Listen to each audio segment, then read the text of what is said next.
Bem.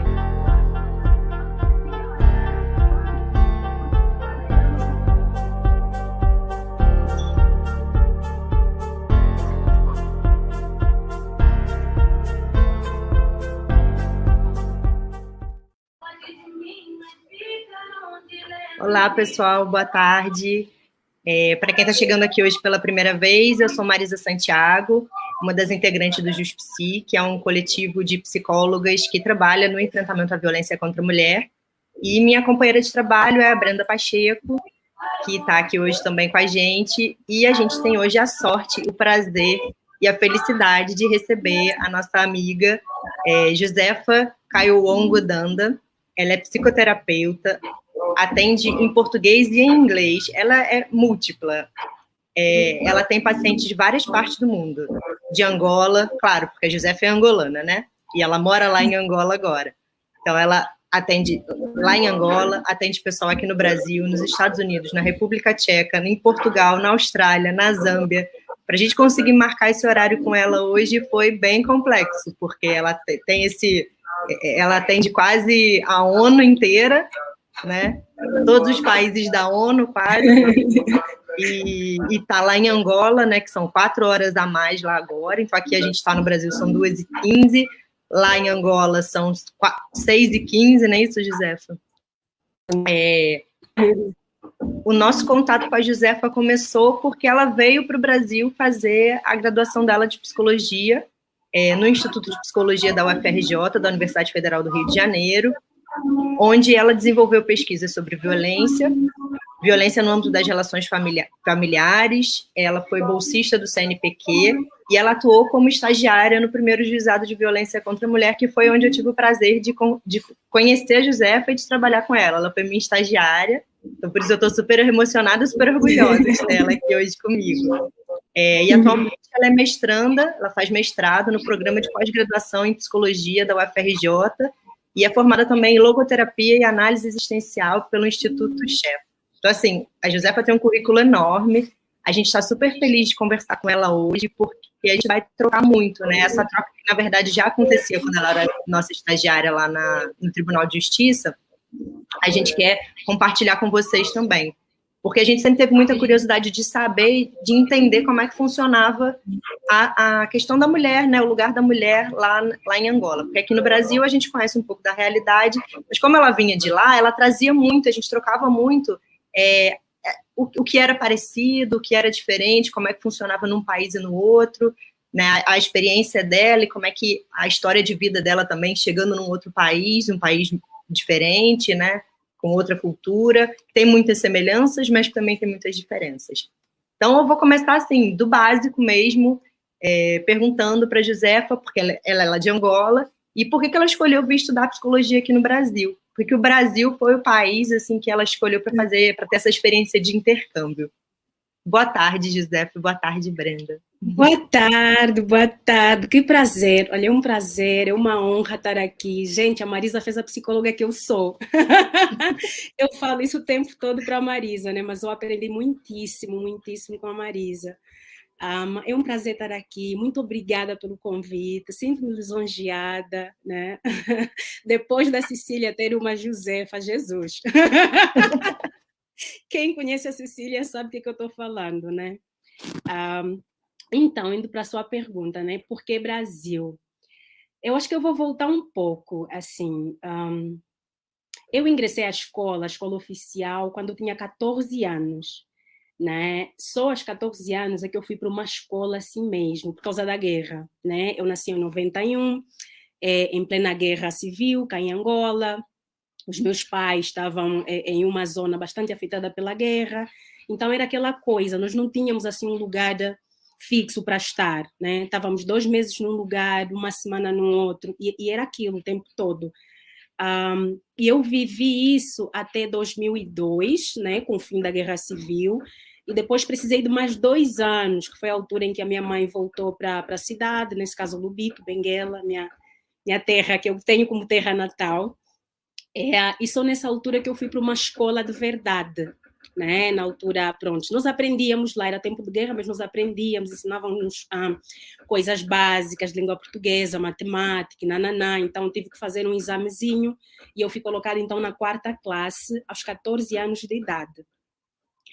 Lá eu fui estudando e eu percebi assim que eu queria muito mais. Eu acho que eu sempre fui muito cabeça no ar, né? Como a minha mãe diz. Sonhadora até demais. E eu queria mais, eu não queria só estudar na Karl Marx, que foi a primeira escola que eu frequentei, ficar lá no Lubito. O pessoal do Lubito, se estiver a assistir, sabe de que escola que eu estou a falar. Eu não queria ir para uma faculdade aqui, eu queria mais. Eu sabia que tinha mais. Tem uma coisa que o John Maxwell diz, né? Ele diz assim, you cannot be what you cannot see. E eu acho assim que a minha vida é exatamente o oposto disso, sabe? É o contrário disso. Dá para ser o que você não vê. Dá para ser o que você não conhece ainda. E eu sabia que tinha que ter um jeito, sabe? E tem muito essa coisa. Eu sou cristã, então eu acredito que se Deus coloca os sonhos no nosso coração é porque existem meios ali que a gente pode descobrir e realmente chegar lá. E eu comecei para os Estados Unidos, tá? Era Estados Unidos, eu queria estudar nos Estados Unidos, eu aprendi inglês naquela altura, porque eu queria ir para os Estados Unidos, mas as coisas eram super difíceis, né? Não existem propriamente universidades boas e públicas, né, nos Estados Unidos, não é um país como o Brasil, né, com universidades públicas e federais, e tudo é de graça, e a gente pode estudar lá, então eu não consegui ir para os Estados Unidos, mais por questões financeiras, mas depois eu soube, pesquisando, né, que eu passava dias no Google, tipo, bolsas para qualquer lugar, que eu quero estudar. E eu deparei-me, então, com um programa de pós-graduação em psicologia, programa de como é que é? O PECG, programa, como é que é? Programa de estudante convênio de graduação, tá. E eu soube que é um programa, né, que o Brasil tem com vários países em desenvolvimento, muitos países africanos. E o processo seletivo é relativamente fácil, né? Eu, na altura, tinha acabado o ensino médio em enfermagem, não sei porquê, mas, enfim, foi enfermagem, eu tinha lá preencher todos os requisitos e participei e passei, assim.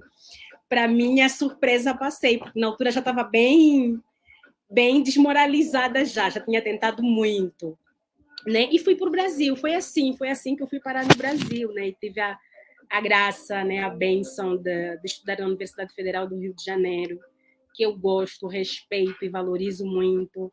E foi assim que comecei a estudar psicologia, foi assim que eu fui para o Brasil.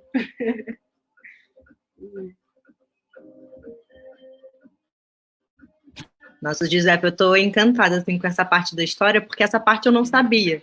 Você tinha entrado na escola aos 14 anos, eu acho que você nunca tinha me dito, porque aconteceram tantas outras coisas, né? E eu lembro que na época falar um pouco da UFRJ, né? A Josefa, na época que estava morando, ela morava no alojamento da UFRJ quando o alojamento pegou fogo, né? Então, acho que a Josefa vivenciou o que é, infelizmente, né? O que é o ensino público, né? Até o descaso mesmo com a universidade, ela vivenciou isso muito de perto. Como é que foi para você essa experiência? A gente está numa universidade pública no Brasil, com todas as dificuldades que você passou nesse momento. Olha, foi difícil. Foi muito, muito difícil. Estudar fora já é super difícil, porque você está num espaço completamente novo para si, exposto a uma cultura completamente diferente da sua, com pessoas que você não conhece, né? Que você tem que conhecer, interagir. Tem questões financeiras também, né? Que apesar do PECG garantir esse acesso à universidade, e ele tem até algumas bolsas, tipo bolsa estudante mérito, mas aí você tem que ser aquele estudante top mesmo. Por acaso eu tive essa bolsa por 2 anos. Tem também a Bolsa Promissais, né, que é um apoio que eles dão aos estudantes, mas isso só depois do primeiro semestre feito. Então, você tem que provar ter boas notas, ter um CR alto para concorrer para esse tipo de bolsas dadas pelo PECG. Mas, assim, tirando isso, as bolsas só não bastam, né? eu lembro que eu ocupei o alojamento, né? O processo lá de seleção para ter acesso ao alojamento é completamente exaustivo, exigem alguns requisitos que obviamente eu não tinha, mas aí você também não tem onde ficar. Depois é uma altura assim que Angola estava a passar por uma situação muito difícil, que nós não tínhamos divisas cá, então os meus pais não conseguiam mandar dinheiro para mim, eu faltava na faculdade. Ai, meu Deus, agora eu vou chorar. Fica tranquila e fica à vontade. Nós somos um coletivo de psicólogas. Eu sei, Faz parte a gente se emocionar. Foram vivências muito difíceis, né? Eu lembro que eu tinha que escolher, né, entre usar R$ 2 para comer, ou voltar para casa, ou voltar com o ônibus da faculdade e no outro dia ter como voltar para a faculdade, né? Então foram vivências muito, muito, muito difíceis. Depois consegui ocupar o alojamento. A Marisa esteve presente nessa altura na minha vida. Esse descaso, gente, é muito difícil, né? O alojamento pegou fogo e mais uma vez eu fui levada para aquela situação de guerra, né? Ter que acampar, estar ao relento, não saber o que vai ser de si no próximo dia, não ter plano absolutamente nenhum, né? Não poder comunicar aos pais porque você fica preocupada, né? Imagina, você diz à sua mãe, agora o alojamento pegou fogo, eu não tenho onde dormir, a gente dorme em tendas, eu tenho provas por fazer, porque depois também tem a faculdade, e no PECG a gente não pode reprovar, né? Se você reprova, você perde. Né? Então, tem isso também, né? É exigido de si uma excelência acadêmica quando você vive uma realidade miserável, né? Mas eu acho assim que se eu tiver que comparar assim a maneira como eu estava com outras pessoas lá, né? Eu tinha bolsa, né? Que eu consegui com a EB, né? Que Deus a tenha, que era a bolsa de iniciação científica. Eu ainda conseguia, eu acho assim que eu conseguia, né? E por alguma razão deu certo, né? Eu consegui criar uma rede de apoio muito boa, né? A Marisa, o pessoal do juizado, com a Hebe, algumas pessoas da faculdade também, alguns colegas artistas, né? Que para quem não sabe, na altura eu também estava na Escola de Atores Wolf Maia, que o pessoal também soube disso, então meio que uma rede assim de apoio incrível se mobilizou e deu tudo certo. Deu tudo certo, mas foi... Josefa, eu me lembro muito, eu não estava no juizado mais quando você esteve lá, né? Eu sei que a Marisa que te acompanhou, e eu sabia das atividades do juizado, porque eu estava no programa de pós-graduação no doutorado, também com a Hebe, né? E a gente estava participando como pós-graduandos, né? Como alunos da Hebe, da sua seleção de iniciação científica, né? Então, eu estava lá, você fez a seleção para a Hebe, e eu participei dessa seleção, eu junto com a Hebe e outros colegas participamos dessa entrevista de vários alunos, e você foi uma das que foi, assim, se tornou, né, parte do grupo de iniciação científica da Hebe. E eu me lembro, isso foi uma coisa que eu até conversei com a Marisa, que eu queria te perguntar, assim, que você comentou que a experiência do intercâmbio te trouxe um olhar que você não tinha, né? E aí eu queria te perguntar, assim, para além dessa dificuldade, né? Porque a dificuldade é uma coisa que atravessa a nossa formação e atravessa a nossa subjetividade. O que você viu assim de diferente entre Brasil e Angola nessa sua experiência de intercâmbio? O que você vê hoje de diferente da psicologia? Como a psicologia é tratada aí, como a psicologia... como é que acontece a psicologia em Angola? Como é que acontece a psicologia que você estudou aqui no Brasil? Olha, a diferença é tremenda. Eu confesso que a minha luta assim, em conseguir estudar fora não é também, era principalmente movida por isso, né? Porque eu sabia que o nosso ensino aqui, infelizmente, não é um dos melhores, né? Em termos de pesquisa, a gente está muito aquém. Extensão, zero. não existem nas universidades, né?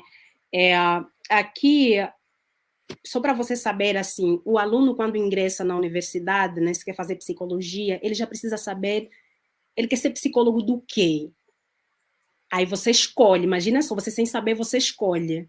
Quero ser psicólogo do trabalho, quero ser psicólogo criminal, quero ser psicólogo clínico, né? Tem muito isso. Já começa ali, né? Já começa ali. Você entra e você é formado para uma só área.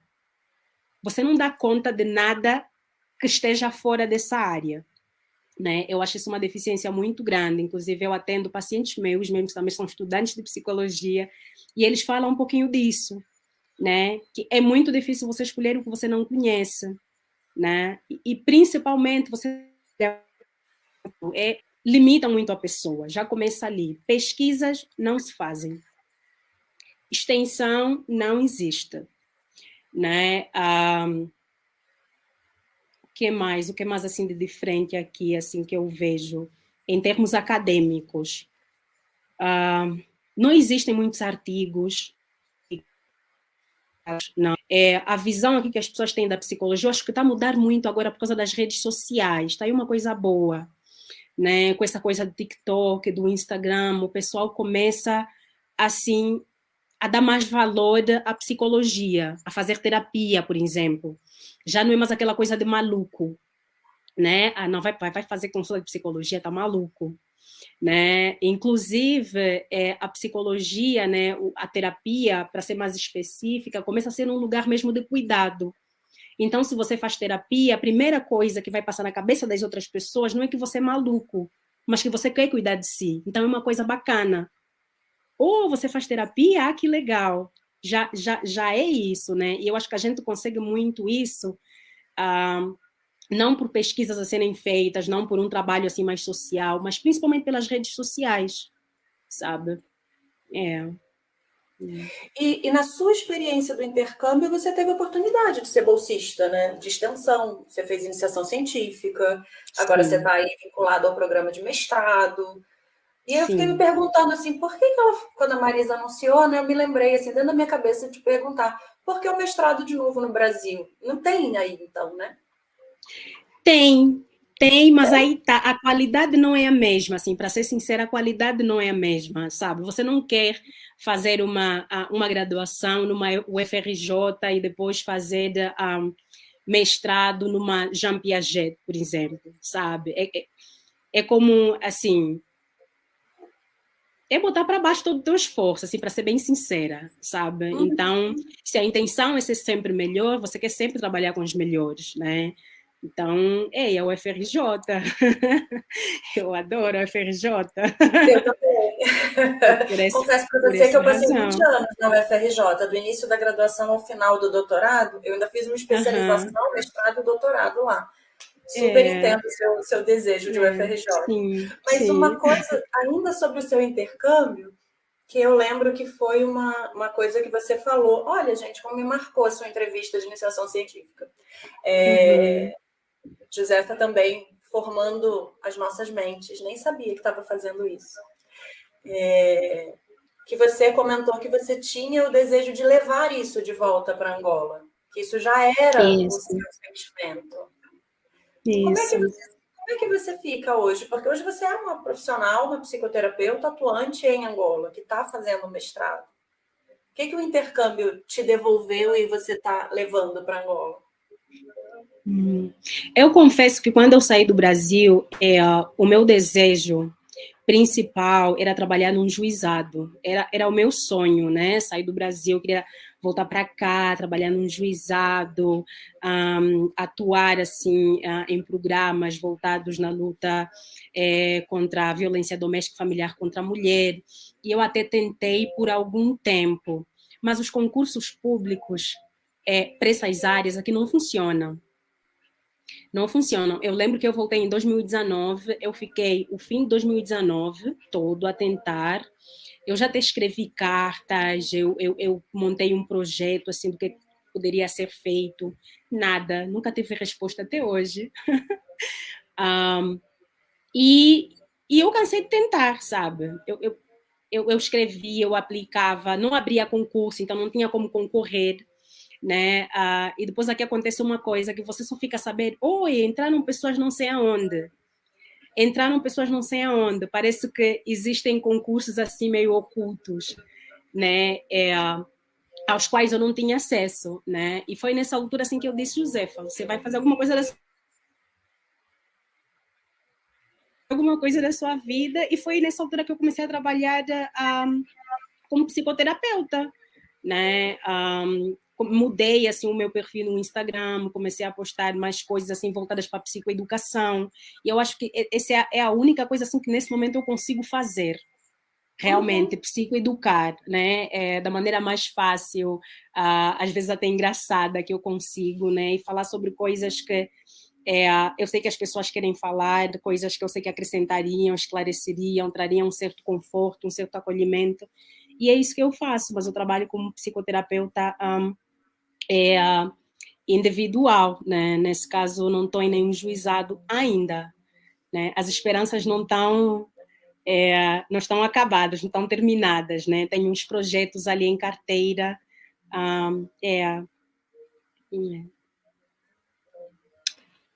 Josefa, eu que te conheci bastante bem, eu estou aqui, está contando essas histórias e falando da sua trajetória, eu fico lembrando um pouco, assim, uma das paixões da Josefa era livro, e eu lembro que essa coisa dela, né, da grana, de ter passado por um momento, assim, com a grana bem curta, né, da bolsa e tal, e uma das coisas, assim, que a Josefa não abria mão, sempre que sobrava alguma coisa, era comprar livro, né, a Josefa ainda, e eu sei que ela ainda viciada em ler e estudar e livros, né?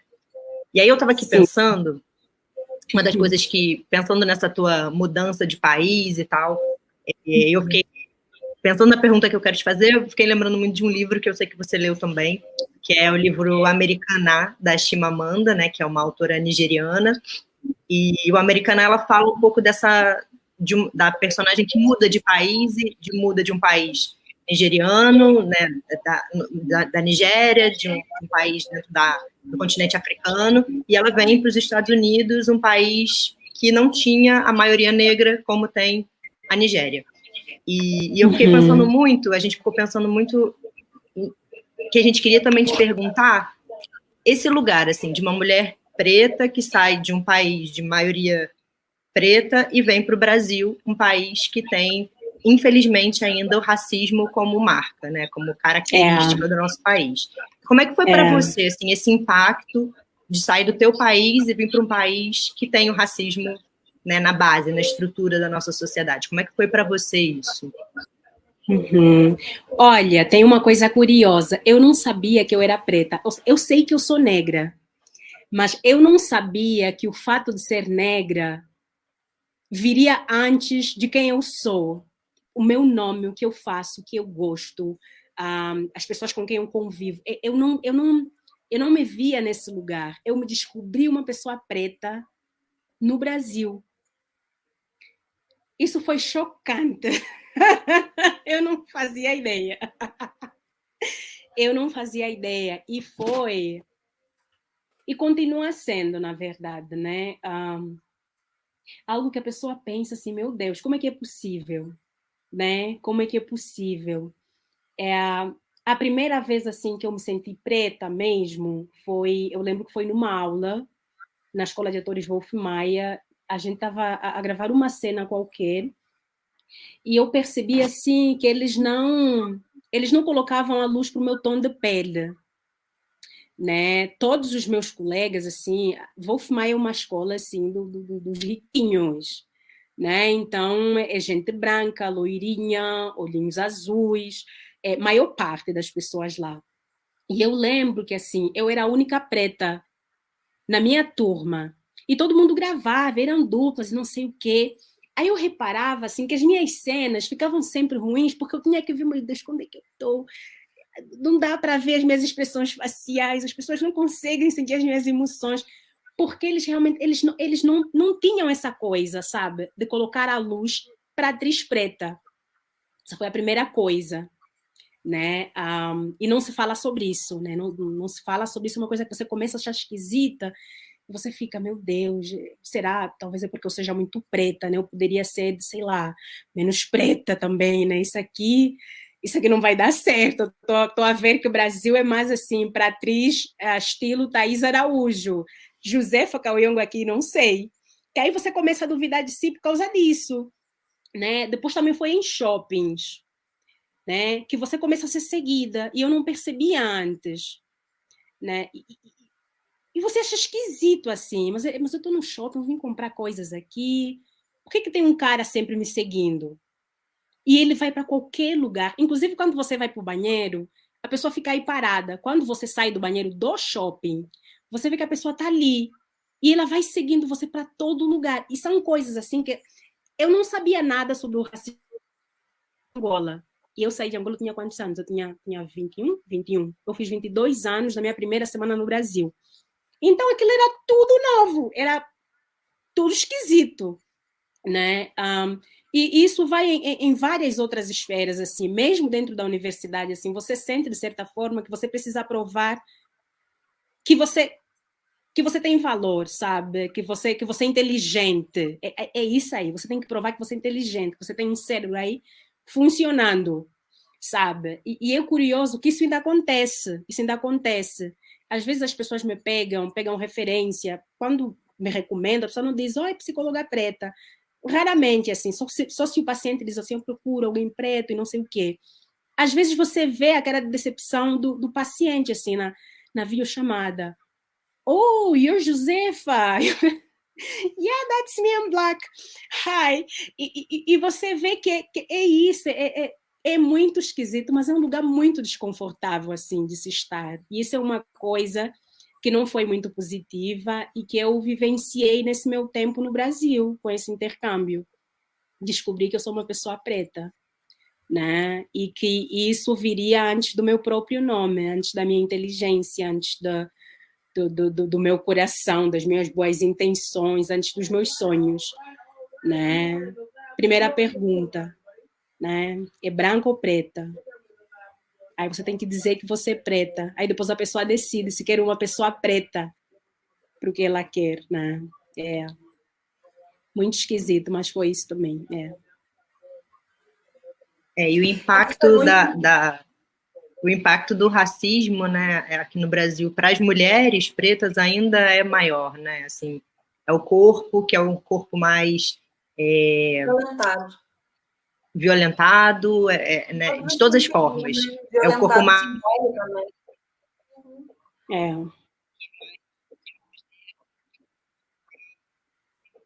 objetificado, ele é mais violentado, ele é mais violado de todas as formas, assim, né? Então, eu imagino o impacto disso na tua vida, né? Fala, Brenda. Não, porque a gente tem aqui no Brasil essa realidade, né? E ela é uma realidade invisibilizada. E muitas pessoas brancas, como eu sou uma pessoa branca assim, né, dentro das possibilidades de branco, eu estou lá no mais branquelo de todos, que é muito, muito invisibilizado, assim, a ponto das pessoas negarem isso, né, negarem essa realidade. E na minha experiência, é muito avesso, né? Isso não acontece. Então, eu brinco com algumas pessoas que eu falo, gente, a gente precisa reconhecer o privilégio, porque eu poderia perfeitamente ser uma pessoa perigosa. Eu não sou, porque da minha criação, da minha índole, né? Mas eu entrava no juizado, quando eu trabalhava lá, e aí minha bolsa pitava. E aí eu dizia para o segurança do juizado que era o meu celular. Pronto, eu entrava. Então, não passa por nenhuma barreira social. Há uma expectativa para a branquitude e a gente não aprende a reconhecer o racismo pelo lugar de privilégio, por esse lugar, que é um lugar exatamente o oposto, né? Já há uma autorização para o branco, né?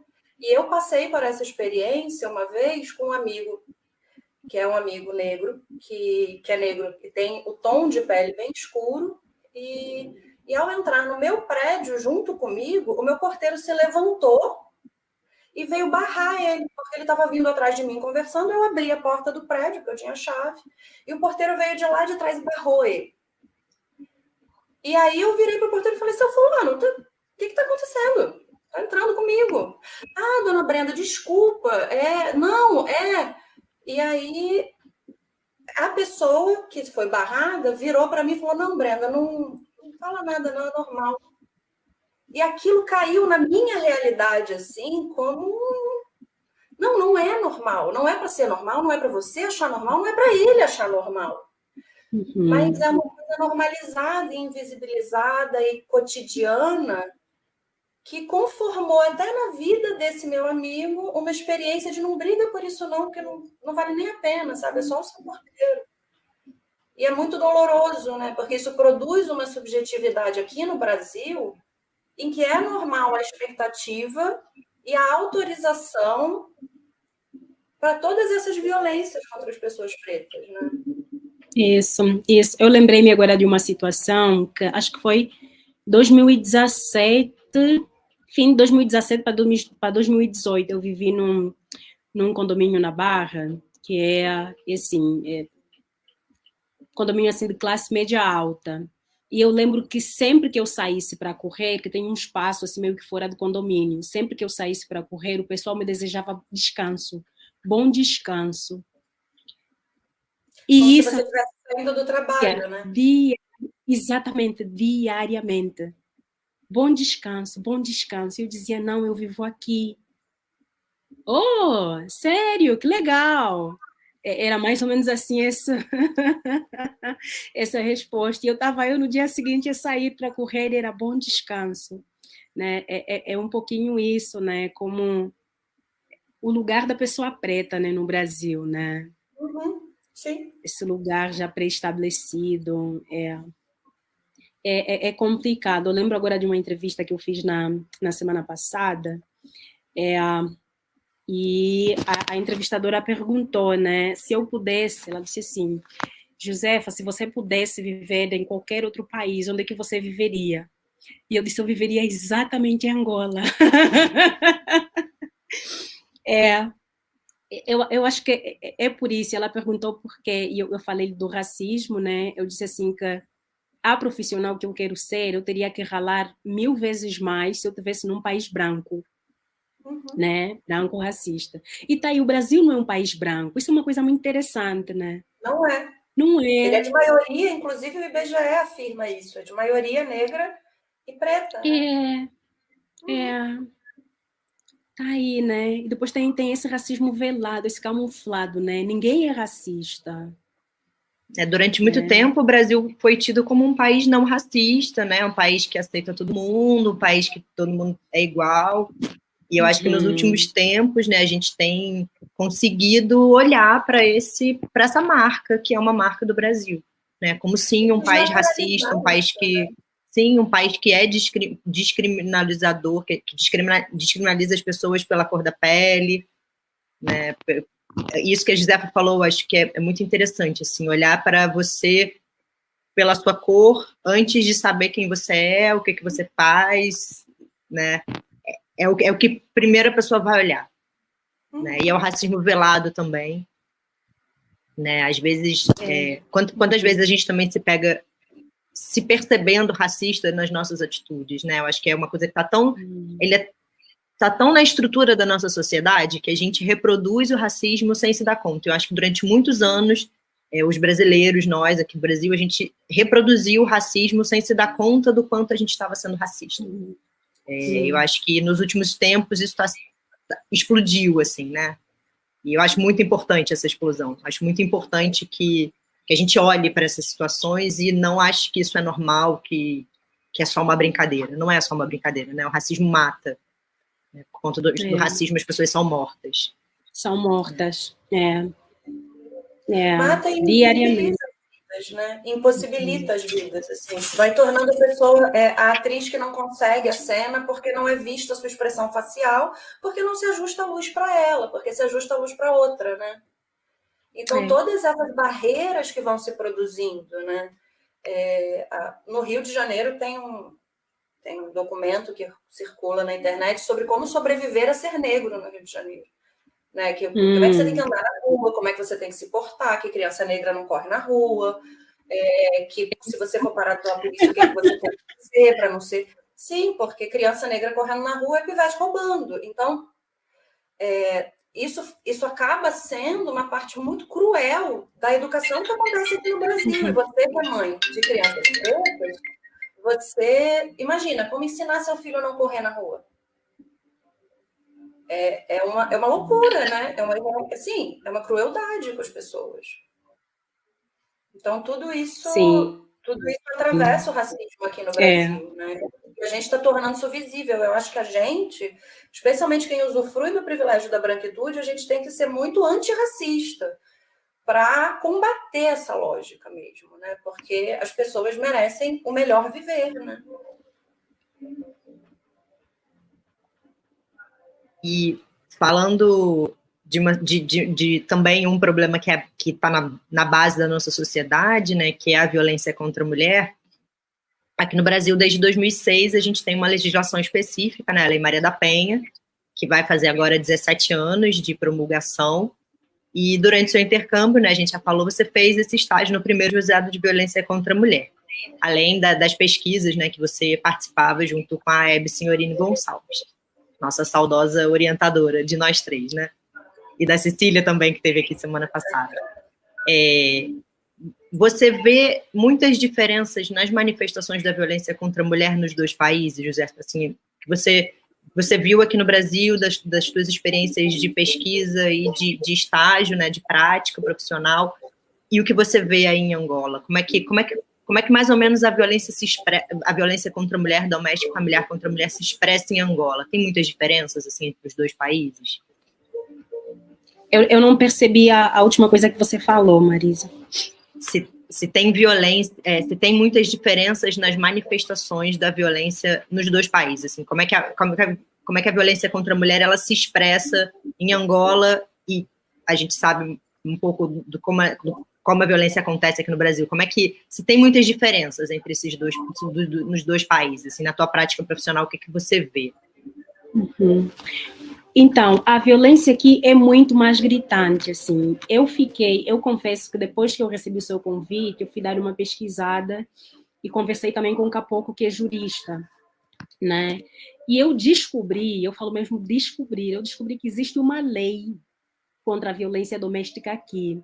Eu não sabia que existia, eu acho que a maior parte da população angolana não imagina que exista, né, que é uma lei, se chama Lei número 25/11, foi criada em julho de 2011. É uma lei bonita, é uma coisa linda de se ler, assim, tudo lá. Mas funciona? Não. Efetividade dessa lei? Zero. Agora, quando você me pergunta sobre as expressões de violência, no Brasil, com a existência da Lei Maria da Penha, violência contra a mulher é uma coisa que se fala muito. Quase todo mundo sabe. Né? Aqui é diferente, então já começa a falhar assim, em termos de informação mesmo. Né? Eu acho que, se calhar, talvez ela pense duas vezes. Aqui, eu não sei se as pessoas pensam. A violência física, eu acho assim que ele é a expressão máxima de todos. Eu acho que eu perdi vocês. Vocês conseguem ouvir? Sim, estamos te ouvindo. Sim, okay. Deu uma falha, mas voltou. Ok, perfeito. Eu acho que os meus dados aqui já começam a falhar, mas pronto, vamos lá. Então, eu estava a dizer que os casos de violência física aqui são muitos. E eu falo isso tendo como base as pacientes que eu recebo, por exemplo. Né? E eu acredito assim que a violência física ela é como a cereja no topo do bolo das violências. Para a pessoa chegar lá e agredir você fisicamente, ela já passou por todas. Ela já xingou, ela já manipulou, ela já caluniou muitas vezes. Então, é a expressão máxima, assim, né? E é o que mais acontece, né? E parece-me, assim, que a percepção que as pessoas têm é que, quando se fala de violência doméstica, é só disso que a gente fala, né? Quando tem violência física, então é violência doméstica. Se não tem violência física, não é violência doméstica, né? Ou você está demasiado sensível, já trazendo as falas que, em geral, as minhas pacientes trazem, né? ou você está demasiado sensível, ou você está com autoestima baixa, então qualquer coisa afeta você, ou você não sabe brincar, que aí a pessoa xinga, mas diz que está a brincar.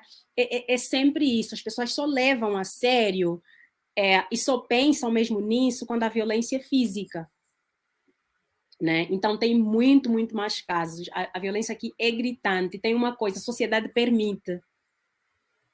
Né? Aqui ainda tem aquela coisa de que em brigas de homem e mulher você não põe a colher. E não põe mesmo, não põe a colher, não põe o guardanapo, não põe o garfo, não põe coisa alguma. Né? E é isso mesmo. Né? Eu já atendi pacientes assim que não chegaram, em geral os pacientes não vêm para fazer terapia por causa da violência, elas vêm por causa de outras coisas. Né? Uma das que eu tenho entendido como demandas principais das pacientes que chegam e depois eu percebo que tem várias violências ali, elas dizem, Josefa, eu só quero voltar a ser quem eu era, porque a violência tem muito isso, ela vai despindo você de quem você é. Você não se reconhece, porque você fica tanto tempo naquela violência que você não se reconhece, você não sabe qual é o seu valor. Né? Porque se você tivesse valor, aí o pensamento da pessoa, né? Se eu tivesse valor, a pessoa não faria isso comigo, né? Se eu fosse uma pessoa resolvida, se eu fosse uma pessoa independente, a pessoa não faria isso comigo. Se eu me respeitasse, talvez a pessoa não acabaria por fazer isso comigo. Então, você se despe completamente de quem você é. E você é essa pessoa que apanha, que é xingada, que é humilhada, que é abusada sexualmente. Então, sabe, as pessoas chegam para terapia por causa disso. Eu quero voltar a ser quem eu era. Eu lembro que eu era corajosa. Eu lembro que eu gostava de coisas. Eu lembro que eu gostava do meu corpo, né? Teve uma paciente assim que me tocou muito, que ela era dançarina. Então ela sempre teve uma relação muito boa com o corpo. Mas depois ela começou uma relação que se tornou completamente tóxica, sofreu muita agressão física. E ela já não conseguia se relacionar ao próprio corpo físico mesmo, ela já não se sentia dançando. O corpo já não era mais esse lugar de dança, de movimento, de prazer, de alegria. O corpo era a coisa, era esse objeto que o companheiro usava para bater, quando ele ficava estressado. Né? Então, é um pouquinho isso, né? A violência, ela te tira até o teu próprio corpo. Porque você não reconhece esse corpo que você gostava, esse corpo que te proporcionava prazer, esse corpo que você levava para dançar, esse corpo que você fazia uma foto e você se achava linda e sexy, já não é mais isso, é só um corpo que apanha, sabe? Então, é muito isso. Então, em termos de violência, eu tenho muitas pacientes, de novo, não chegam por... Muitas vezes elas nem sequer percebem, principalmente quando a violência não é física. Quando é sexual, por exemplo, né? Mas aí ele é meu namorado, né? Peraí, é meu namorado. Supostamente eu tenho obrigação... Direito, né? Ele tem o direito, eu tenho a obrigação de servi-lo, mesmo quando eu não quero. Então, é todo um processo para ajudar a paciente, né, a compreender que não, assim, você tem o direito de dizer não, né? E quando você diz não, se a pessoa faz, isso é uma violência. Isso não está legal, você não deve a pessoa isso, sabe? Então, é um trabalho, assim, de formiguinha, é um trabalho um pouquinho exaustivo, é mais um trabalho de acolhimento mesmo, de conscientização.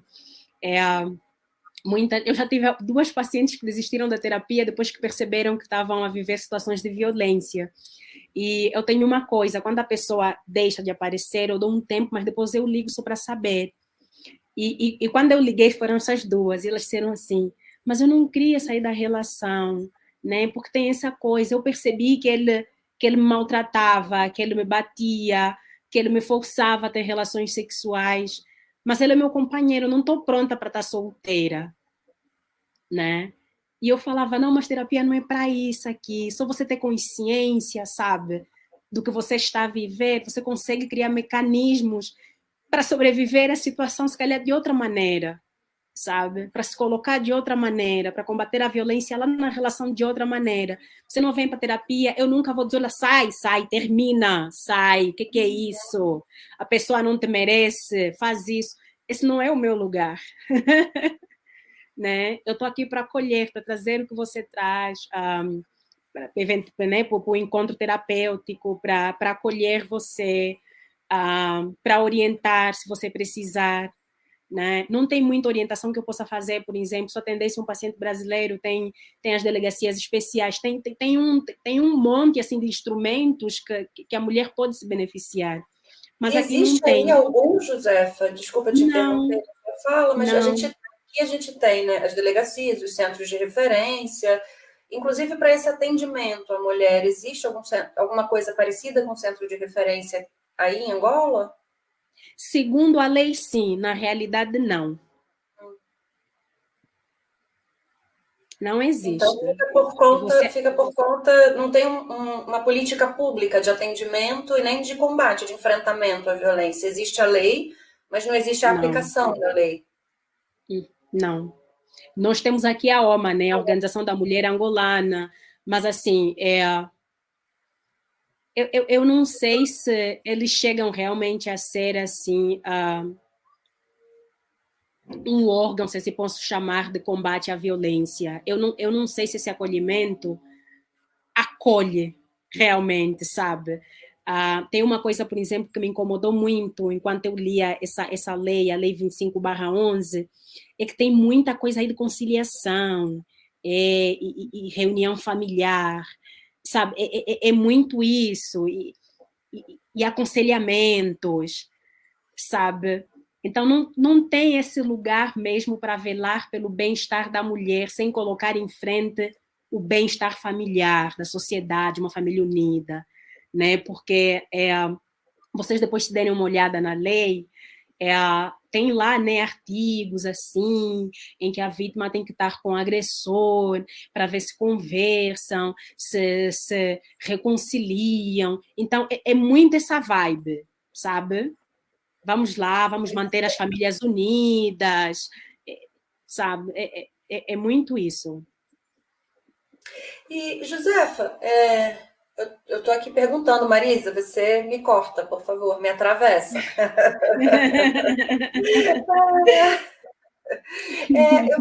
Eu fico pensando, né, Josefa, que tem alguma coisa. A Lei Maria da Penha, a lei brasileira, ela é muito clara em dizer que a gente entende aqui no Brasil que a violência contra a mulher no âmbito doméstico e familiar é violência de gênero, porque o gênero é um dos organizadores, né, da nossa sociedade, é um dos modos de distribuição desse poder simbólico dentro da sociedade. Quem pode o quê? Quem faz o quê? Como a gente tem, né, a racialidade aqui no Brasil e a etnia, o lugar do preto, o lugar da branquitude, o lugar do branco. A gente tem o gênero, né? O lugar do feminino, o lugar do masculino. Você está falando de toda uma organização social aí em Angola que tem uma visão, né, até da própria lei de enfrentamento, que seria a lei de vocês, né, do regime jurídico de prevenção da violência doméstica e proteção e assistência às vítimas, que dá à mulher esse lugar, ao feminino, esse lugar de preservação da família, né, antes mesmo de preservação da vida. Então, o que você vê assim na sociedade angolana dessa organização da diferença dos gêneros, né? Pensando o que cabe ao feminino em Angola, o que cabe ao masculino em Angola. E se você viu isso Própria muito vida, né? diferente no Brasil.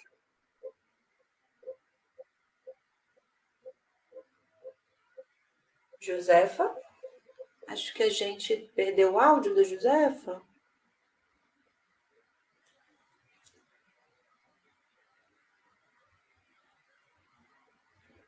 Acho que sim. Acho que estamos enfrentando um pequeno problema técnico aqui com o áudio da Josefa. Não sei se de repente Consegue me caiu. ouvir? Agora sim, voltou. Voltou, perfeito. Está carregando aqui.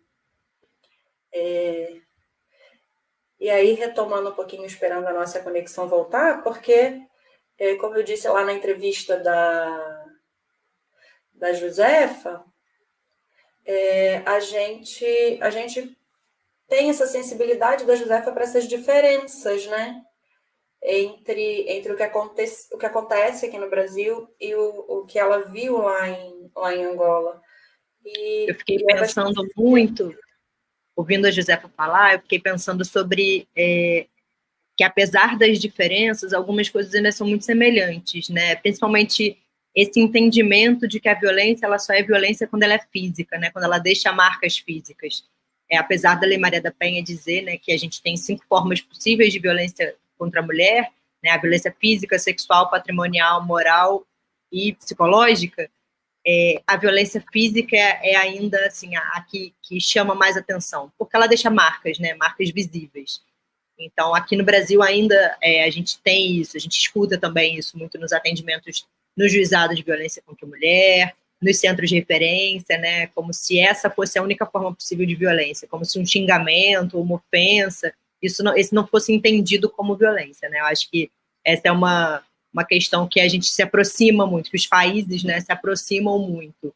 Outra questão é a violência sexual, né, a violência sexual dentro dos relacionamentos, né, a violência sexual matrimonial dentro do casamento, dentro dos namoros, que também, aqui no Brasil, também ainda tem essa resistência de entender esse fenômeno como um fenômeno dentro das formas possíveis de violência contra a mulher, né, como se a mulher dentro do relacionamento ela tivesse essa obrigação de cumprir com esses deveres sexuais, ainda que ela não esteja com vontade ou ainda que ela não tenha interesse, né? Então é outra semelhança, né? Eu acho que a gente pode apontar. Eu estava ouvindo a Josefa contar alguns casos, né, que ela atende lá em Angola, que ela atende pelo mundo, ela estando em Angola, né? E é muito regular começar a atender uma pessoa que está passando por uma situação de sofrimento, e quando a gente começa a pensar, a olhar, né, o momento do atendimento clínico, o momento do atendimento psicológico, ele é muito diferente, né, do hobby, da gente se distrair com alguma coisa, porque ele é exatamente o contrário disso, né? Ele é um momento de parar e tomar consciência de algumas coisas que acontecem no nosso dia a dia, que acontecem na nossa vida, daquilo que a gente sente sobre os eventos. E nesses atendimentos, a gente observa, a gente escuta as pessoas tomando consciência de que vivem relações violentas.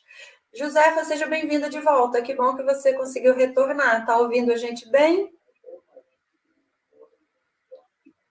Nosso áudio já está chegando a contento, a Josefa? Ouço muito bem. Ai, que bom.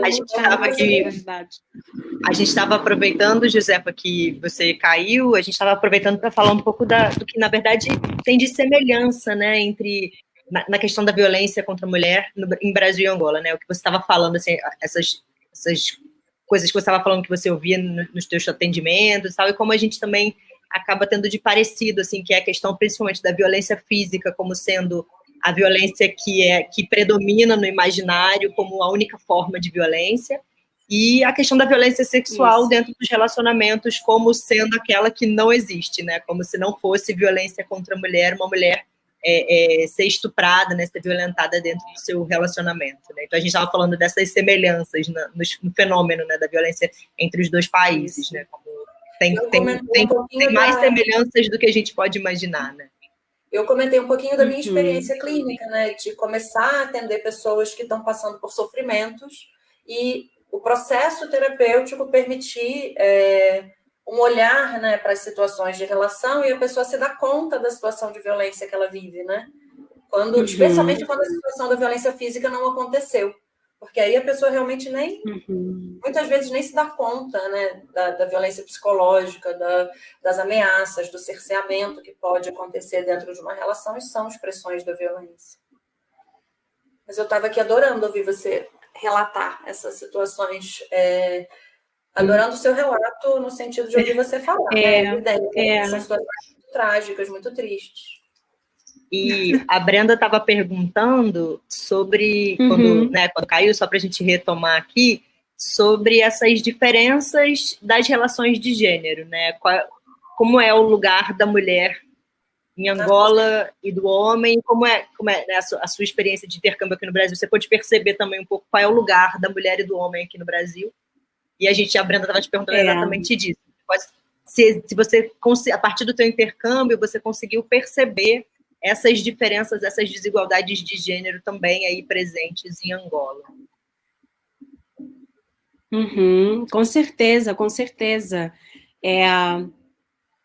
Angola, assim, é um país também muito machista, né? E o machismo aqui é bem mais acentuado quando comparado ao Brasil.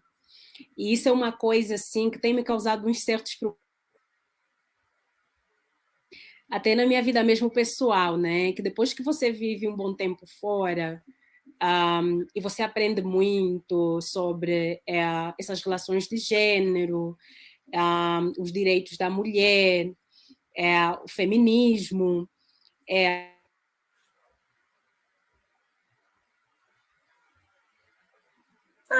Será que perdemos Josefa novamente? Talvez, acho que né? estamos com alguma dificuldade de conexão lá com Angola. A conexão transatlântica hoje está dificultada. Estamos tendo quedas. Agora, eu vou esperar a Josefa voltar para contar esse aspecto dessa diferença. Foi rapidinho. Voltou, gente, voltou. Sim, Deixa eu ver se eu vou mais para cá. É que eu estou usando os dados e aí eu percebo que os pontinhos aqui estão super baixos. Mas eu não sei se é da localização. Conseguem ouvir? Melhorou um pouquinho? Sim, sim.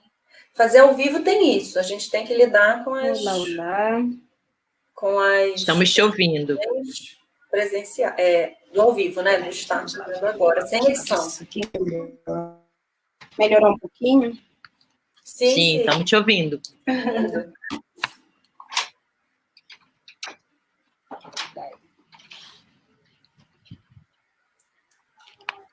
Conseguiu ouvir?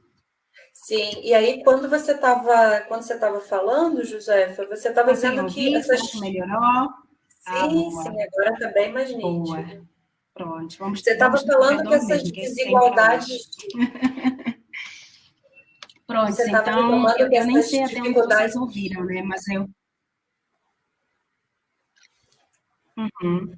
Que essas dificuldades também tocaram a sua vida pessoal, né? Que aprender muitas coisas fora de Angola sobre o feminismo e tudo mexeu na sua visão das coisas, né?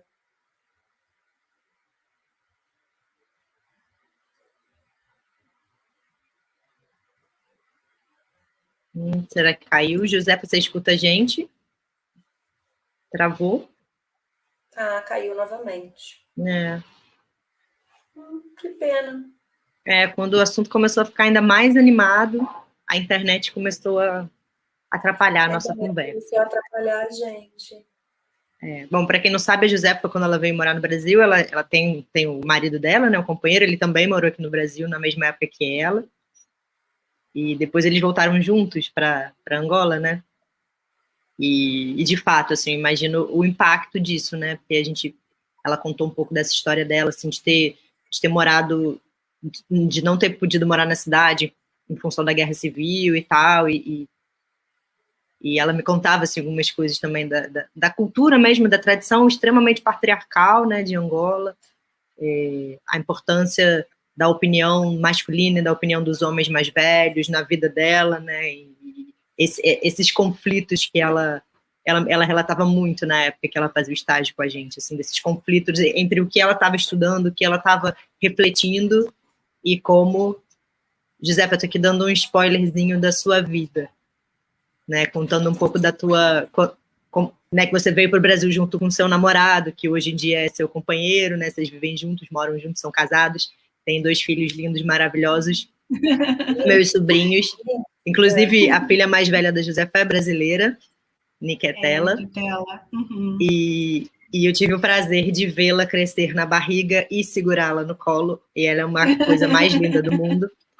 E eu estava contando um pouco, né, que a gente estava falando justamente desses impactos, né, de como você estava estudando na época e as questões da tua vida pessoal naquele momento, a importância da opinião masculina dos homens mais velhos lá da comunidade onde você morava, como isso era sempre um motivo, assim, de quase de revolta sua, assim, né, de ter a sua vida tão atravessada, as suas escolhas tão atravessadas pela pela decisão e pela opinião em geral de homens. Sim, sim, sim. E olha que isso continua acontecendo, né, de um jeito ou de outro, né, porque como eu estava a dizer, assim, respondendo à questão da Brenda, a sociedade aqui é muito machista, né, o machismo aqui é muito mais acentuado quando comparado ao Brasil, né, e é um machismo velado também, né, porque da mesma maneira em que a sociedade é machista, ela dá a entender que ela cria espaços para você ser quem você é, para você ser uma pessoa autônoma, e uma mulher que faz da vida dela o que ela bem quiser, quando não é assim, né? E você percebe isso muitas vezes nas cobranças, né? Que você não tem só que ser, ok, estuda então, quer estudar, estuda, a mulher agora pode estudar, né? Estuda, trabalha, mas também tenha tempo para os filhos, mas também tenha tempo para o marido, mas também cuide da casa, né? Pague a tua funcionária, né? Se você tem pessoas que trabalhem na sua casa, mas cozinhe para o seu marido, né? Trabalhar enquanto a família do seu marido está a fazer uma visita, por exemplo, na sua casa, isso não é legal. Uma boa esposa não faz isso. Então, é uma loucura, é realmente uma loucura, e você sente esse machismo de várias formas, né? Então, é muito desafiador, né? E eu estava assim a dizer antes da ligação cair, que eu acabo por ser aquela pessoa, assim, porque quando você vive num país como o Brasil, né, que, ok, é machista, sim, mas tem muita resistência lá, né, as mulheres são muito mais mobilizadas, o feminismo tá mais em alta, assim, são coisas que eu fui aprender também por causa do intercâmbio, que antes eram coisas que nem sequer passavam pela nossa cabeça, porque era ok, por exemplo, o pai chegar a casa e você descalçar, tirar os sapatos do pai, né? Que hoje já é uma coisa assim, que ok, é cultural, mas é necessário, sabe? Qual é esse lugar, assim, de ter que tirar os sapatos do homem, sabe? Ter que cozinhar para ele necessariamente. Quando ele tem duas mãos que nem você e ele também sabe fazer as coisas, sabe? Por que para você ser uma boa esposa você precisa necessariamente passar a roupa do seu companheiro, do seu marido, sei lá o quê, né? Por que você não pode ser profissional? Por que você não pode ganhar mais que o seu marido, por exemplo? E dizer isso, né? Porque aí você até pode ter mais, mas você tem que fazer transparecer que você tem menos, que ele é o provedor, sabe? Que ele traz as coisas, né? Então, você percebe, né, que é um machismo que atravessa a nossa vida de várias maneiras e nos impede de ser quem nós somos, sabe? De crescer efetivamente, né? E tem muito isso aqui, tem muito isso aqui. É uma coisa assim que, depois dessa vivência no Brasil, voltar para isso, porque agora eu enxergo, né? É um pouquinho o trabalho que eu faço com os pacientes. Uma coisa é você viver, sei lá, violência psicológica e você saber, essa pessoa não é muito legal comigo. E é isso que você tem na cabeça. Ela poderia ser melhor, né? Ela faz isso. Mas quando você traz, assim, quando você está consciente de que isso é violência, que a pessoa está sendo agressiva comigo, você já fica num lugar diferente. Então, quando a pessoa xinga, quando a pessoa diz assim nas entrelinhas que você é burra, você já não aceita da mesma maneira, porque você sabe exatamente o que a pessoa está fazendo. Então, é um pouquinho isso, uma coisa é você viver numa sociedade machista e você não está muito consciente daquilo, e você fazer as coisas, apesar de você não gostar muito, mas você fazer porque esperava que a mulher faça. E você vai fazendo. Outra coisa é você ser obrigada a fazer e você saber que não é suposto eu fazer isso. Tipo, eu não preciso fazer isso. E aí, quando você decide não fazer isso, lido você com as consequências, que não são muito legais, mas que eu, por experiência própria, vale muito a pena, né? Porque no final do dia eu estou bem comigo, eu estou orgulhosa de mim. Estou aqui pensando, Josefa, até fazendo um paralelo na tua percepção de ser uma mulher negra, né? Quando você veio para o Brasil. É um pouco disso, né? Quando você voltou, você veio para o Brasil, uma Josefa, né? Que não tinha essa dimensão do que era ser uma mulher preta, do que era viver numa sociedade machista, e você veio para o Brasil, que é, sim, um país racista e machista, e aí você volta, parece esses véus que você tinha, né, eles são arrancados, né, quando isso. É exatamente isso que você está falando, que é o trabalho que você faz com as suas pacientes, né, assim, de mostrar para que é isso, a gente sabe, quem trabalha com violência contra a mulher sabe que não necessariamente a mulher que a gente atende ela vai romper aquela relação violenta, aquela relação abusiva, né? A gente sabe que nem sempre essa vai ser a escolha da mulher, mas a gente precisa mostrar para ela que ela pode viver isso de uma outra forma, percebendo, né, como você está dizendo, percebendo as nuances e as sutilezas do que existe, né, numa relação abusiva. Né? Então, a Josefa foi totalmente transformada quando voltou para Angola. E você acha que isso tudo te impacta na tua clínica, obviamente, de uma forma bem significativa, né? Com certeza, com certeza. As pessoas se surpreendem muito, as mulheres principalmente, elas ficam muito surpresas quando elas não se sentem julgadas. Que tem muito isso, né? A gente faz uma coisa muito feia, que é culpabilizar a vítima, né? E muitos profissionais aqui de saúde mental, infelizmente, também fazem isso, né? Eu já recebi várias mensagens de mulheres assim que vivem em situação de violência, agradecendo pelo não julgamento, né? E por não decidir por elas como é que elas têm que viver a vida delas, sabe? Então, faz muita diferença, assim. Eu acho que eu já disse à Marisa, né, que eu teria uma sorte muito grande em ter se formado no Brasil por pessoas assim como vocês, né, que faz toda a diferença. Eu acho que era quando eu olho assim para trás, para a minha vida, eu acho que eu precisava realmente ter passado por tudo para ter vivido todas as coisas que eu vivi e para estar onde eu estou hoje, que é um lugar que eu gosto, né? Para ser essa pessoa que é uma pessoa que eu gosto, para ser essa profissional que é uma profissional que eu admiro, sabe? Então, acho assim que tudo isso, assim, contribuiu de maneira tremenda, assim, para a pessoa, para a mãe, para a mulher, para a profissional que eu sou hoje. E eu acho que sim, que faz muita diferença. Não é a diferença que eu gostaria ainda, não é naquela, sabe? Não é naquele tamanho, assim, eu quero mais. Mas o que eu faço com poucas mulheres, eu acho assim que eu gosto. E eu fico muito feliz, muito, muito orgulhosa de ver, e eu te digo isso sempre, né? O quanto eu tenho orgulho de ver a profissional que você tem se transformado. Aliás, você e todos os outros meus estagiários que passaram por mim em algum momento, eu tenho muito orgulho, assim, de ver pessoas comprometidas, né? Como eu vejo você, né? E eu já te disse isso 1 milhão de vezes. Eu queria te fazer mais uma perguntinha. Dá tempo ainda, José? Dá sim. Daqui a pouco chegou com os miúdos agora, então tá tranquilo. Porque aí é isso, né? O homem também tem que cuidar dos filhos, né, Josefa? E o negócio...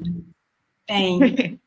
Não teve jeito para ele, angolano, mas daqui a pouco tem. É bom que ele também morou no Brasil e ele sabe que aqui é divisão de tarefas. Olha ele aparecendo aí. Eu queria perguntar, Josefa, sobre... Tudo bom? Estamos falando do papel do homem e da mulher na sociedade angolana e brasileira. Você já recebeu elogios? Ele não está ouvindo, mas depois eu falo para ele que ele já recebeu elogios. É verdade, ele está você está com fone. Estou com fone. Uma coisa que eu sei que ultimamente tem sido um dos seus temas de pesquisa, principalmente depois que você veio aqui para o Brasil, né? Um tema que a gente compartilhou bem de perto, eu e você, a situação da violência doméstica, principalmente da violência contra a mulher em contextos de favela, né? Que aqui no Brasil a gente sabe o quanto também as mulheres pobres acabam sendo ainda mais vulneráveis com a questão da violência por conta de um contexto de violência urbana, enfim, que ainda deixa elas numa condição ainda mais vulnerável, né? Eu sei que esse é um dos teus temas de pesquisa também, e eu queria saber como é que funciona isso em Angola, se essa diferença de classe social também acaba sendo um impacto grande, né? Você falou já que a sociedade angolana é uma sociedade machista, conservadora, né? Que ainda essas desigualdades de gênero e a violência doméstica são também problemas sérios, como são aqui no Brasil. Eu queria saber como que é, assim, você consegue fazer um paralelo entre o que você estudava aqui no Brasil, dessa condição de classe social também, como uma característica para a gente pensar a questão da violência contra a mulher, e como é que isso funciona aí em Angola? Sabe o que eu acho? Eu acho assim que cá em Angola, a mulher de classe média, alta, está tão exposta à violência quanto a mulher zungueira, por exemplo, né? Que as zungueiras são as vendedoras ambulantes. Eu acho que é isso, acho que é 50-50, sabe? Não tem muito essa coisa, por exemplo, essa diferença que tem no Brasil, né? E porque tem uma coisa da mulher angolana, é que a mulher angolana, ela é muito independente, né? Apesar dessa coisa do machismo, apesar de colocar da gente sentir assim que precisa colocar o homem nesse lugar do provedor, da pessoa que consegue e tal, a gente sabe que não é assim. A mulher angolana é muito batalhadora. Poucos foram os casos assim em que eu atendi mulheres onde a mulher traz, por exemplo, como motivo para continuar na relação, né, a dependência financeira. Quase que não tem isso. Quase que não tem isso. Porque a mulher sabe que ela sai para vender, ela faz uma coisa, ela trabalha numa casa, ela estuda, sabe? A mulher angolana tem muito essa coisa, sabe? Ela vai para a luta, ela é guerreira, ela faz as coisas. Então, eu acho assim que são mais essas correntes mesmo do machismo, assim. É mais o machismo, mais o patriarcado. E aqui eu acho que a classe social não interfere tanto, assim, no sentido da mulher estar mais exposta ou menos exposta à violência. São outras coisas, né? É o homem, por exemplo, se achar dono da mulher, né? É a mulher achar que tem que servir o homem, né? É essa coisa de que você tem que ter um marido. Tem uma coisa também que acontece muito cá, né? Parece que uma mulher, quando não é casada, não é uma mulher, né? Principalmente se tem 20 e tal, 30. Então, é essa necessidade. Eu acho que é um pouquinho muito, um pouquinho isso, sabe? Você sentir assim que você precisa de um homem para ser, você precisa de um homem para provar que você é digna, que você merece respeito. Eu acho que, se calhar, são mais situações como essa, assim, que colocam a mulher numa situação onde ela possa sofrer violência, do que a classe social. Acho que não impacta em nada aqui. Isso é super interessante, né? Que isso é um aspecto muito diferente aqui do Brasil, que os níveis de vulnerabilidade social aqui no Brasil, eles estão diretamente relacionados, inclusive estatisticamente, com índices mais altos de violência social, violência estrutural e da violência interpessoal também, né? A gente dialogava muito sobre isso até, né, com a nossa... A gente sempre menciona agora a nossa querida Hebe. Talvez a gente não tivesse... Acho que eu chamei ela pouco de querida em vida e fico chamando muito agora, porque realmente é muito querida. E o quanto a vulnerabilidade social aqui no Brasil, ela acaba implicando, né, num volume de recursos para lidar com os conflitos muito menor, né? E isso aqui no Brasil acaba produzindo índices mais altos de violência, e a gente tem uma violência de Estado, né, que expõe aí a população mais pobre, mais preta aqui no Brasil a índices mais altos de violência, né, de precariedade. E isso é uma diferença importante, né, do que você tá vendo aí em Angola, que a violência de gênero, a violência contra a mulher aí, ela é generalizada, né? Completamente. Ainda que aconteça aqui de uma forma diferente, né? A gente tem muita violência também nas classes mais altas, mas a gente sabe que os índices maiores são nas classes mais vulneráveis, mais pobres, né? E, Josefa, a gente queria, assim, te agradecer demais do seu tempo, o seu sábado, te agradecer muito, né, por você ter aberto esse tempo na sua agenda para estar aqui com a gente. E a gente está indo, assim, para um momento de uma pergunta final, então eu já vou agradecer você, eu vou pedir para você, né, fazer essa fala final, não sei se Marisa vai querer falar mais alguma coisa. Vou fazer aquela fala de pedir para quem está assistindo seguir o nosso canal, se inscrever no canal e ativar o sininho para novos vídeos que vão estar sendo lançados a cada 1 ou 2 vezes por semana, com outros convidados maravilhosos. E eu não sei se Marisa ainda vai querer se despedir, mas eu vou me despedindo e já vou deixar a pergunta. Eu queria saber, assim, se você pensa quais são as ações, né, que a sociedade angolana, que o Estado angolano precisa colocar em prática para enfrentar a violência contra a mulher aí. E aí eu te agradeço novamente, passo para Marisa e depois peço para você encerrar. Eu vou só complementar a pergunta da Brenda, assim, se a partir da tua experiência aqui no Brasil, se você fosse convidada assim para, bom, agora o governo de Angola resolveu fazer um Ministério das Mulheres e eu vou chamar a doutora Josefa para implementar políticas públicas de enfrentamento à violência contra a mulher, já que ela teve essa experiência no Brasil, o que ela faria? E essa é a nossa... Né, a gente está chegando aí no mês de comemoração dos 17 anos da Lei Maria da Penha, então a gente queria encerrar. Bom, depois eu agradeço. Vou deixar a Josefa falar, enquanto ela está aí pensando. Eu ouvi cortando muito, mas no final melhorou um pouquinho. A Marisa poderia repetir? Eu sei que a pergunta da Marisa é reforçando a pergunta da Brenda, então posso. Podemos ir para a Marisa. A minha pergunta é, se fosse criado um Ministério das Mulheres, um Ministério para as mulheres aí em Angola, e você fosse convidada para ser a ministra, a implementadora de políticas públicas, o que você faria para combater a violência contra a mulher a partir da tua experiência, né, aqui no Brasil?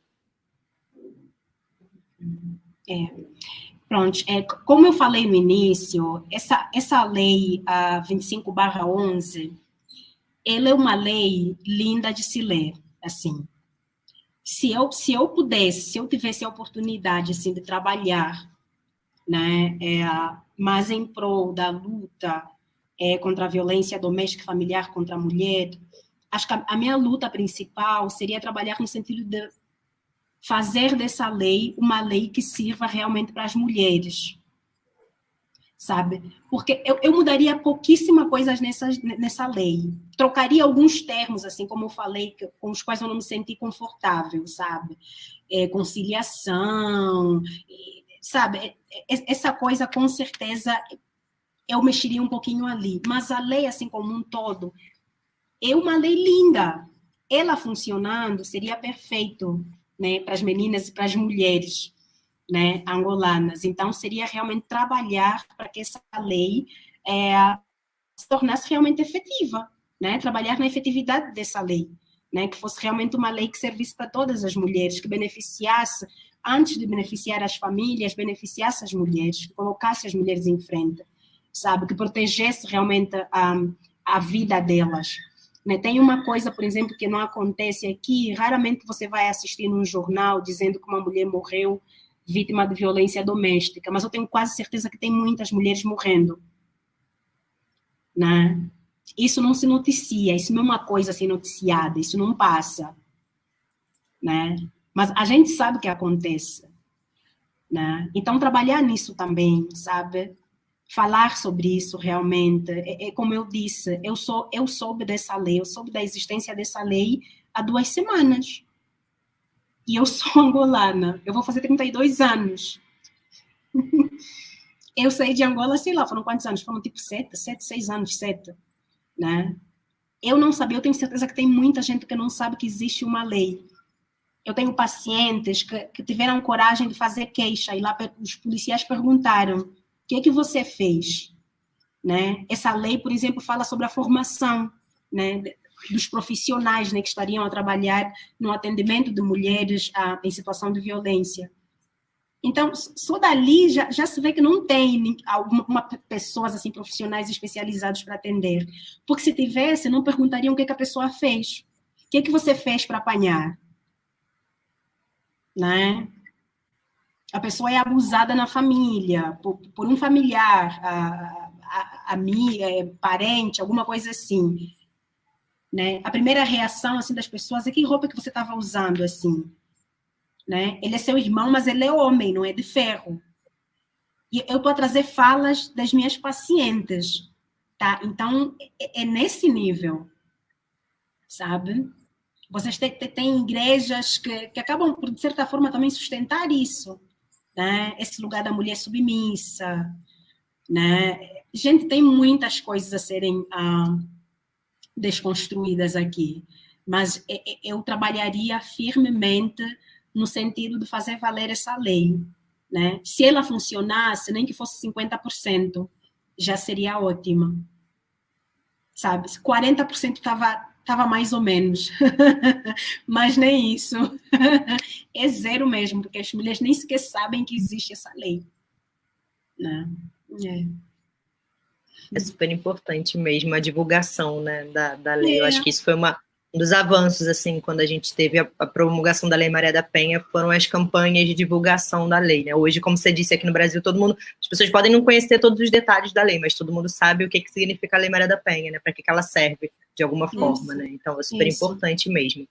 Bom, então eu queria agradecer mais uma vez a Josefa, fiquei super feliz, super honrada com a tua participação, com a tua presença, dizer que eu fico muito orgulhosa pela profissional que você tem se tornado, né, e que eu acho que você ainda tem muito para crescer, porque você realmente, assim, toda a dedicação que você me mostrou ter lá no juizado, você teve a sua vida inteira para alcançar os teus objetivos, e eu acho que você vai muito longe ainda. E eu espero te acompanhar, ainda que agora a gente tenha um oceano no meio do caminho, mas eu sigo te acompanhando assim, por perto. Queria agradecer a presença de todo mundo. Quem não conseguiu assistir ao vivo, depois pode assistir a gravação no YouTube. E é isso. Josefa, Brenda, um prazer essa conversa. Josefa, suas palavras finais para a gente encerrar. Eu é que agradeço o convite, que conversa deliciosa.